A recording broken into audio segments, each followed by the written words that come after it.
입냄새 치료는 제가 크게 이제 두 가지라고 말할 수 있어요. 제가 하는 방식이. 첫 번째는 그 원인에 따른 치료입니다. 입냄새의 원인이 무엇인지, 알려진 대로 이제 위열이나 또는 위식도 종류, 또는 후비루, 또는 치은염, 또 편도염, 또 구내염, 또는 구강 건조, 또 면역 기능 저하, 이런 여러 가지 원인들을 있는데, 대개는 그 원인들이 한 가지가 아니고 대개 두 가지, 세 가지, 네 가지 이런 겹쳐져 있는 경우들이 상당히 많아요. 그러면 그 원인에 따른 치료를 하게 되고, 또 가령 구내염이다. 구내염이 왜 생겼나? 일반적으로 알려진 원인보다 더 근본적인 원인에 따라서 치료를 해 주어야 좋은 결과를 얻을 수 있다는 것이고요.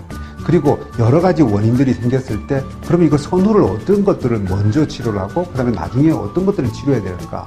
좀 더 근본적인 원인이 되는 것들을 먼저 치료합니다. 우리가 이제 한의학적으로 기본적으로 질병의 원인은 내상병, 외형병, 그리고 불내외인이라고 이제 세 가지로 나누는데, 주로 먼저 위장에 대한 치료를 먼저 합니다. 똑같은 비중으로 있다. 그랬을 때는 먼저 위장에 대한 위열이나 위식도 역류로 인한 것들을 먼저 치료하고, 그 다음에 다른 염증이라든지 또는 후비루라든지 또는 면역기능 저하라든지 이런 것들을 치료하고, 그리고 진액이나 이런 데 해당되는 구강 건조, 입에서 텁텁하게 나오는 냄새를 치료하는 그런 것들을 나중에 치료하는 단계별 치료를 하게 되죠.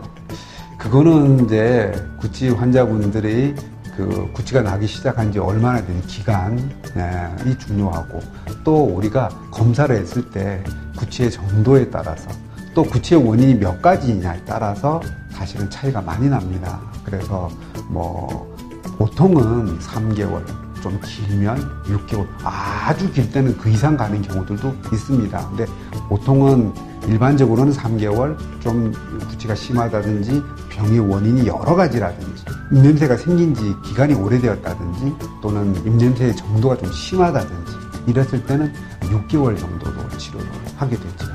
검사에는 이제 처음 오시면 제가 이제 진맥을 하게 되고요. 그 다음에 구취의 정도가 어느 정도인지 측정하는 구취 측정을 하게 되고, 또 그리고 구취가 어디에서 나오는 구취인지, 구취의 이제 종류별로 구취가 나오는데, 우리가 사실 입에서 나오는 가스의 양을 측정하는 거예요. 근데 그 구취를 유발하는 가스가 우리가 크게 세 가지라고 말할 수 있습니다. 그래서 가스의 종류에 따라서 각 가스의 양을 측정을 해서, 가스가 나왔을 때 이게 위장에서 내원한 것인지 또는 입안에서 나오는 것인지 무슨 염증이나 이런 걸로 문제에서 나오는 것인지를 이제 구별을 해서 이 원인이 무엇인지에 대해서, 또 그 원인별로 어느 정도인지를 측정하는 것이 있고요. 또 자율신경 검사를 합니다. 그래서 이분이 자율신경, 즉 심리적인 영향이 어떤 것들이 있는지, 그래서 자율신경이 어떤 영향을 주는지, 그래서 이분의 면역력에 어떤 영향을 주는지를 평가하는 것이 있고요. 그다음에 이제 체열 검사를 통해서 위 부분이나 또는 자율신경에 이런 영향을 받아서 체열의 변화가 어떤지를 측정하는 것이 있고, 그 다음에 이제 흡연과 관련돼서 일산화탄소 측정하는 진단 장비들이 있습니다. 그리고 구강 건조와 관련돼 가지고 입안의 건조도가 어느 정도인지를 측정하는 구강 수분 측정기를 이용하는, 그래서 구강 내 수분 측정을 하는 그런 검사 장비들이 있습니다. 그래서 그런 검사를 통해서 구취의 정도를 알게 되죠.